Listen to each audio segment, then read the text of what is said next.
Bienvenidos y gracias a Dios que podemos nuevamente reflexionar en este día.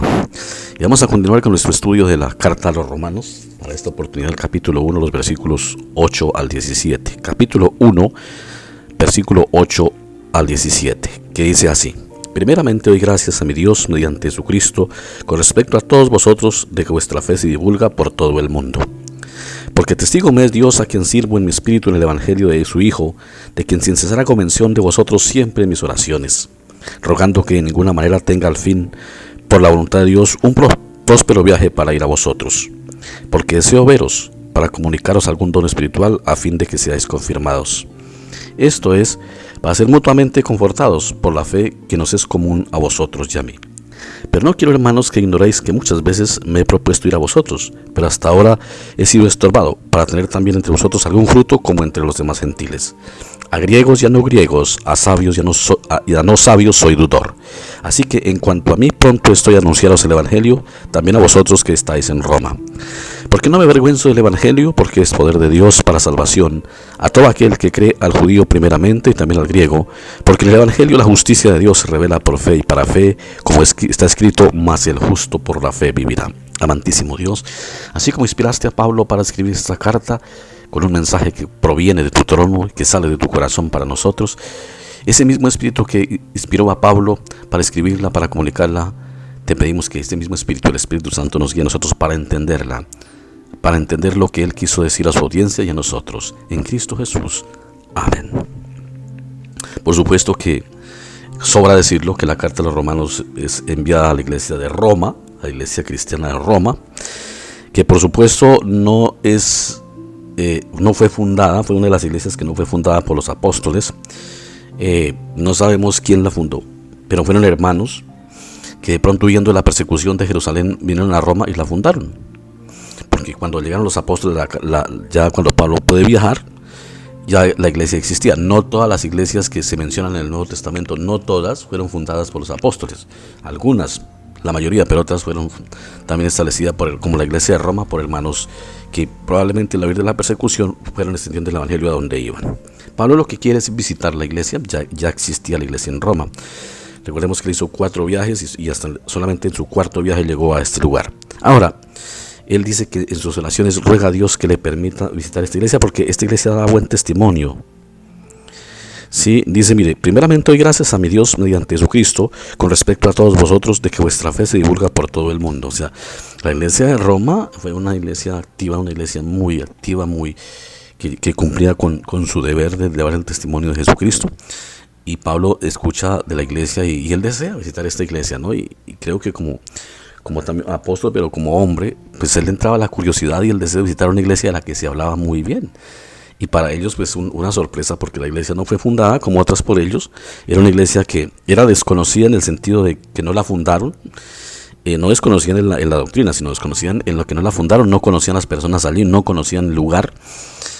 Y Pablo tenía ese deseo de visitar y dio al Señor. Dice: hasta ahora he sido estorbado. Pero aquí viene algo. El deseo de Pablo sí se cumplió, pero no de la manera quizás en que él pensaba cómo llegaría a Roma a hacer esta visita. Él, como todos los seres humanos, pensaría que, bueno, un día de estos el Señor me permite, yo tomo un barco que vaya a ese lugar, o los que tenga que tomar, y llego en unos 3 meses de navegación o menos, voy a Roma, como cualquier persona, viajero libre, como un misionero libre, como hizo los otros 3 viajes, o como viajó por el mundo conocido del Asia Menor en ese entonces. Pero no, cuando el Señor le dio ese permiso, ya las circunstancias fueron totalmente diferentes a las que se pensaría. Él visitó a Roma preso, él fue como prisionero a Roma. Él a Roma no llegó libremente como hizo los otros viajes o como piensa cualquier hombre. Él fue preso, que fue cuando viene esto del naufragio y todo eso que nos narra él, de que los soldados, el barco ya estaba para hundirse, los soldados quisieron asesinar a todos los presos. Y bueno, la historia la cuenta, ustedes lo van a ver en el libro de los Hechos de los Apóstoles, cómo él llegó hasta Roma prisionero. Totalmente no en libertad, pero Dios cumplió su propósito y la oración se la respondió a Pablo. Y nosotros tenemos que tener en cuenta que así Dios muchas veces nos responde las oraciones. Nosotros oramos y hacemos una petición, y nosotros nos imaginamos que que esto va a estar de tal manera, eso nos imaginamos el panorama y nos imaginamos cómo va a ser cumplida esa oración. No. Y cuando nos damos cuenta, el Señor la cumple, el Señor la responde y nosotros, pero ni nos lo imaginábamos, que esa era la respuesta a una oración, ¿no? Y no fue en la manera en que quizás quisiéramos, porque Dios actúa diferente a nosotros. Una cosa es lo que queremos nosotros y otra cosa es lo que Dios nos tiene para nosotros. Pablo quizás nunca se imaginó que su viaje a Roma le sería permitido, sí, pero prisionero, como prisionero, no en libertad. Y fue su último viaje. Él no regresó más a otra vez a Jerusalén ni a las iglesias de Asia Menor. Él no volvería porque en Roma quedó encarcelado 2 años. Con libertad condicional por las condiciones que tenía, que él era ciudadano romano y tenía libertad de acuerdo a las leyes romanas. Entonces él tenía las 2 nacionalidades, no era un judío con ciudadanía romana. Entonces él llegó como prisionero, evangelizó en Roma, pues ayudó, fortaleció la iglesia, le dieron ciertas libertades de moverse, porque tampoco estuvo todo el tiempo metido en una cárcel, porque le dieron una libertad condicional para moverse, le permitieron el ejercer su labor misionera ahí en Roma, que algunos dicen inclusive que fue hasta España. Entonces, pero él ya no era libre y ahí terminaría sus días después, cuando fue decapitado. Pero esto nos enseña también a nosotros, hermanos, cuando nosotros hacemos una petición al Señor, tengamos la seguridad de que Él nos la va a responder, pero quizás no de la manera en que nosotros la pedíamos. Porque el Señor no se sujeta a nuestros caprichos, ¿no? Muchas veces ni sabemos pedir, dicen las Sagradas Escrituras. Y eso le pasó a Pablo. Este es un ejemplo de que cómo Pablo oraba y lloraba, él quería ir a Roma. El Señor le iba a permitir el momento del Señor, pero no de la manera en que Pablo hubiese querido, ¿no? Cuando nosotros leemos cómo fue que Pablo vino a Roma, pues dice, Señor, en esa manera, como prisionero. Y entonces él hace la visita a Roma y dice que es para ser mutuamente confortado por la fe, que nos es común a vosotros. Y a mi Pablo dice, yo voy para visitarlas a ustedes y también para aprender de ustedes. Eso es lo que Pablo está diciendo, ser mutuamente confortados en la fe. O sea, no solamente él dice, voy a confortar en la fe a los hermanos, y también ser confortado. Y eso es algo que nosotros debemos aprender hoy. No esperar que solamente nosotros se nos conforte en la fe, porque a veces que nos quedamos esperando es que a mí me conforten, que a mí me consuelen, que a mí no. Confortémonos mutuamente. La vida cristiana es un perdóname, es un tome y dame, es un yo te doy y tú me das también. No es que solamente oren por mí, sino que oremos los dos, sino que oremos unos por otros, ¿sí? A veces nosotros los pastores también esperamos de los hermanos una voz de aliento, una voz, porque nosotros también pasamos momentos difíciles, y aunque no, una oración por nosotros. Entonces todas esas cosas, la vida cristiana es una vida mutua, es una vida que es orar los unos por los otros. Dice, amados los unos a los otros, aconsejados los unos a los otros, exhortados los unos a los otros.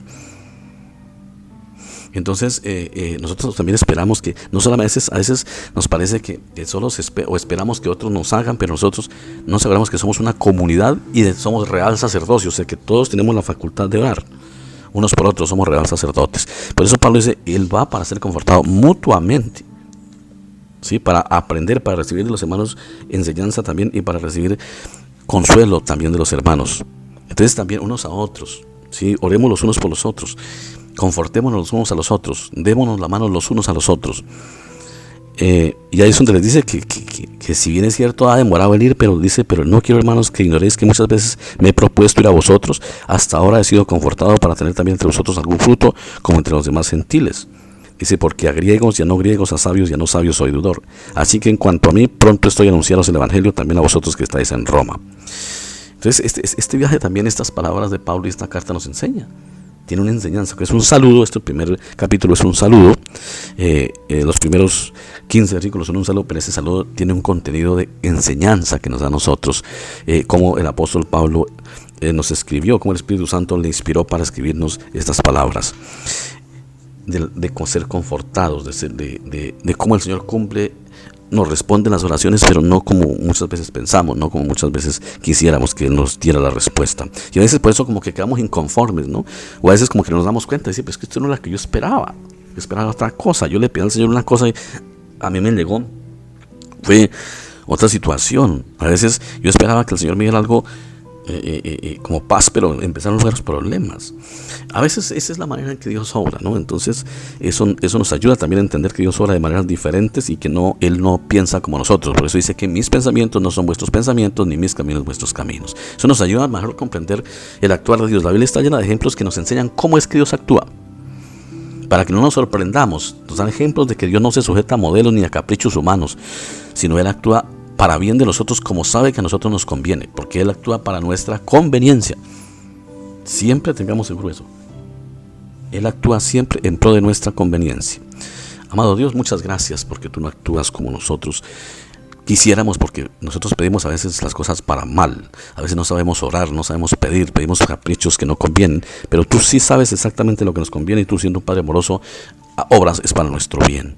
Así como a Pablo, no quisiéramos que el viaje de Roma a Pablo hubiese sido de esa manera, pero eran tus propósitos y tú sabes por qué. Y Pablo así lo entendió después. Padre, muchas gracias por tu misericordia, muchas gracias por este día, gracias por darnos la vida, por la salud. Te pedimos perdón porque hemos obrado mal delante de ti, en pensamientos, palabras y obras. También te suplicamos que nos guardes del mal a todos nuestros hermanos en la fe aquí de Emanuel en Paseripo, y a todos los oyentes, que tú nos guardes del mal, y gracias por protegernos. Encomendamos este día en tus manos, por los méritos de Cristo Jesús nuestro Señor.